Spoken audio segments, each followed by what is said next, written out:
to Alaine Simone MD, where faith meets medicine. I usually post videos every single Tuesday discussing my physician journey and my faith walk. So if this is something that interests you, subscribe, join the family, and let's get to know each other a little bit more.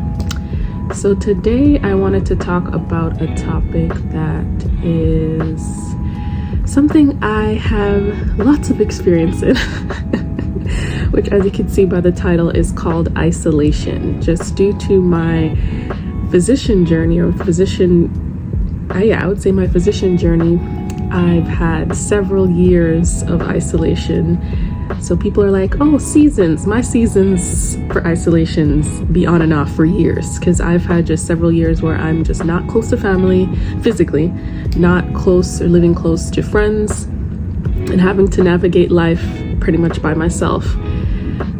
One time when I was in Jamaica, when I was in med school, the next time when I was in the latter part of med school in Chicago, and here I'm in residency in Michigan. So I have lots of experience, but what I want to talk about today are the different types of isolation and the dangers of isolation. So we'll start with the different types of isolation. So the first one I wanted to discuss is isolation, just flat out isolation. And the scripture that I'm going to be discussing or sharing today is actually from Proverbs 18 verse 1. Whoever isolates himself seeks his own desires. He breaks out against all sound judgment. So this scripture I've actually heard within the past 6 or 8 months. And I remember it was actually brought to me because the individual was like, you're isolating, and I don't know if it's necessarily good and healthy isolation. I'm a natural isolator. I don't necessarily define myself in terms of extrovert, introvert. I just know that I like my own company. So with that, sometimes I can get lost in just being able to do whatever I want to do. But this type of isolation is a little bit different. And I actually went to a little bit of a dive going through a commentary to kind of figure out, understand a little bit more about what the scripture was discussing in terms of this form of isolation. So this is not the isolation where you withdraw from yourself, or more specifically, whoever isolates himself seeks his own desires. So it's more so you're away from family, like you purposely withdraw from family, you purposely withdraw from friends, and it's a selfish underlining. Like, one thing about isolation is why should be the question. What are you isolating from, and for how long do you plan to isolate? Basically, why is the main thing for that. Is why are you isolating is the question to be asked. The next form of isolation is called relational isolation. So this form of isolation, I have 2 scriptures to discuss, or that I want to share with you. So the first scripture is taken from Genesis 2 verse 18. The Lord said, it is not good for man to be alone. I will make a helper suitable for him. So this is a scripture, if you've been in church for any period of time, I feel like at some point you're going to be hearing this scripture, especially when it's in the conversation of marriage and relationships. So this type of isolation is, as I said, is relational isolation. So it's not good for men to be alone. And this is the man that's being referenced is Adam. So this is, taken from Genesis. So this is the beginning of the Bible. So this is before Eve came about. And God was basically saying, God had already given Adam dominion to do so many different things. And he was naming the animals, and he was doing his purpose, whatever purpose that God desired for him. And even in the midst of that, it's as if there was something missing, and he could even look around and see that something was missing. And so God said, it is not good for man to be alone. And in this case, he needed a helper, somebody to join him along this purpose. So this is a different type of isolation, where if you're by yourself and the purpose that God has for you is to be within a relationship, then this is kind of that scripture that you can stand upon to say, well, it's not good for me to be alone. There's certain things that I have to do in terms of my purpose, in terms of the vision that God has for my life, and it is something that I cannot do alone. And by God's grace, he will grant you that helper, or you will become that helper or that helpmate. Another scripture is taken from Ecclesiastes 4:9-12, and it says, "Two are better than one, because they have a good return for their labor. If either of them falls down, one can help the other up, but pity anyone who falls and has no one to help them up. Also, if two lie down, they will keep warm. But how can one keep warm alone? Though one may be overpowered, two can defend themselves. A cord of 3 strands is not easily broken." So this scripture is weighted. I believe that there could literally be a conversation just based upon breaking down these specific verses.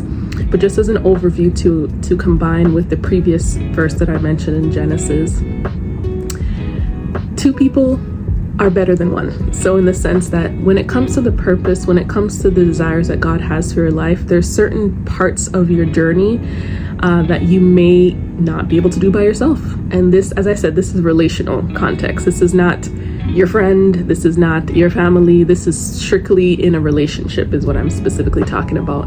And that is for those who God has either blessed with the desire of a relationship or just basically having that purpose for a relationship. So this is a completely different, type of isolation or completely different area. So not just generalization of the relationships, but an actual relationship. So I feel like that scripture is honestly pretty self-explanatory. So let's move on to the next form of isolation I want to talk about. Number 3 is fellowship isolation. So I'm going to start off with the first scripture in Hebrews 10:24-25.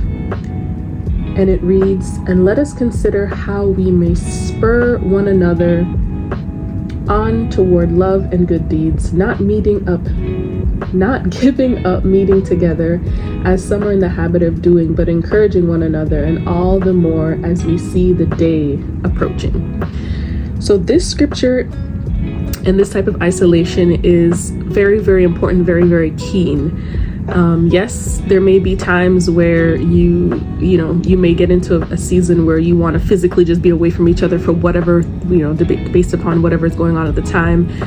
Yes, maybe maybe you're in a single season and you don't have the relationship. So that's something you're desiring for. That's completely different. But regardless of either of those, fellowship is very important, and communing with the saints is very important. For me personally, the past, I would say 3-4 weeks have been quite a bit of a challenge, because I've literally been at work for the past month, and even up until yesterday I was at work, and yesterday was Sunday, today's Monday. And although when you're seeing this, it'll be Tuesday, but it is a challenge sometimes. And I feel like that's probably something I'll get into in a later video, is what is good fellowship? Because fellowship for me may be different from fellowship from you, and what are kind of the things you should be looking for when you want to commune with the saints, and what is the best thing for you. I feel like just an easy answer for that is, what is God's desire for your form of fellowship? What does God want your church home to look like? What does God want your community to look like? But that's a whole nother thing. But for the purpose of this, that's the first scripture. The next scripture is taken from Galatians 6:2. "Carry each other's burdens, and in this way you will fulfill the law of Christ." In order for you to be able to avoid isolation in this sense, because this is not a good isolation, you have to actually commune with others. You actually have to commune, and specifically with saints, in the sense of commune with individuals who also are striving towards God, who are also desiring a stronger relationship with God. And in this sense, they could create a safe haven, a place that you could actually discuss your burdens and be encouraged by sharing your burdens and sharing your testimonies, because sometimes just by sharing your testimonies, that's the way that you're actually able to overcome the situations and the trials and the circumstances that you're going through. So the next thing I wanted to talk about is the dangers of isolation. So let's start with 1 Peter 5:8. "Be alert and of sober mind. Your enemy, the devil, prowls around like a roaring lion, looking for someone to devour." Isolation opens you up to attacks. to spiritual attacks. It opens you up to sin, because one thing about isolation is, for the most part, God does not desire us to be alone. When it comes to withdrawing from family and friends, that's not God's desire. When it comes to relationally, God desires marriage. It might not be for everybody. You may be a Paul and not a Peter, but even in fellowship, when it comes to church, he does not desire for you to just worship him by yourself. Where 2 or 3 are gathered, that God is actually in the midst. Does it mean that God is not with you when you're by yourself? Not necessarily, but where it's biblically, it does say where 2 or 3 are gathered, God is actually there. He'll never leave you nor forsake you. He's always with you. He's omnipresent, but there's a special type of encounter that occurs where there are more individuals gathered within the name of Christ. Let's go to the next scripture, which is 1 Thessalonians 5:14. So this states, and we urge you, brothers and sisters, warn those who are idle and disruptive, encourage the disheartened, help the weak, be patient with everyone. Woo. So it's going to be very challenging for you to be able to do all these things if you're by yourself. So the dangers of being isolated is that there's actual things that God desires for you to do. There's a place that you're supposed to hold in other person's lives, and vice versa. People are supposed to hold in your lives. You're not going to be able to do that if you're by yourself.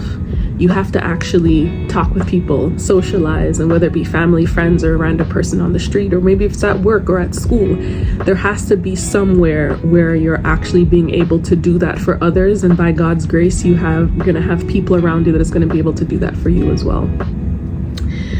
So we've talked about various different forms of isolation, even the dangers of isolation. But one thing I also wanted to leave is the one time isolation is God's plan. The one time that isolation is exactly what God desires for you. And there's actually 3 scriptures I wanted to briefly discuss or briefly go through. And the first one is taken from Matthew 14, verse 23, which states, after he had dismissed them, he went up on the mountainside by himself to pray. Later that night, he was there alone. Luke 5:16, but Jesus often withdrew to lonely places and prayed. Mark 1:35, very early in the morning, while it was still dark, Jesus got up, left the house, and went off to a solitary place where he prayed. So that is 3 examples taken from the Gospels where isolation is good. Isolation will always be good when you are withdrawing from wherever you are, or waking up very early and setting aside the time at the beginning of the day to pray, to seek God's face, to ask for direction, to place the entire day in the Lord's hand. So that is the only time that I've been able to look through in terms of scripture where isolation is actually good. Isolation is actually something that God, even Jesus did when he was on the earth, and he did it often. There are many different times where you would find, and I just found 3 scriptures, but I'm sure there's others where it states that God withdrew, and he always withdrew to get closer to God. He always withdrew to pray. He always withdrew for a purpose.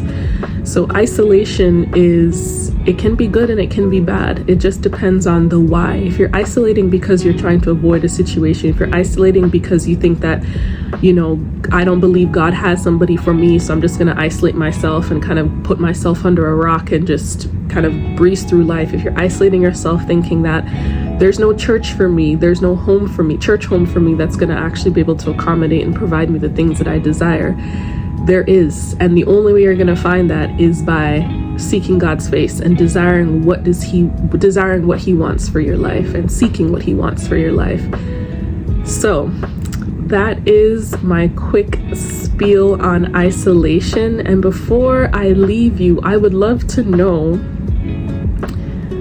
what areas are you now overcoming isolation? For me, I'll start is I'm hoping to be able to not feel as physically alone as I am actually alone. And I'll probably drop some more in the comments, and you can also join the conversation down there.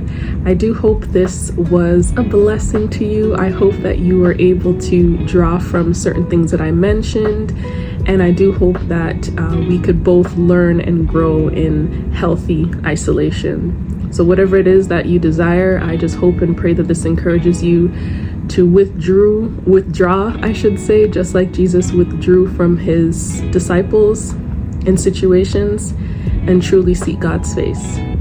So continue to have an amazing day, have an amazing week, and I will see you on the next video. Hopefully I will not be at work. I'm actually on call, so I'm hoping it goes good, and I'll see you next time. Bye.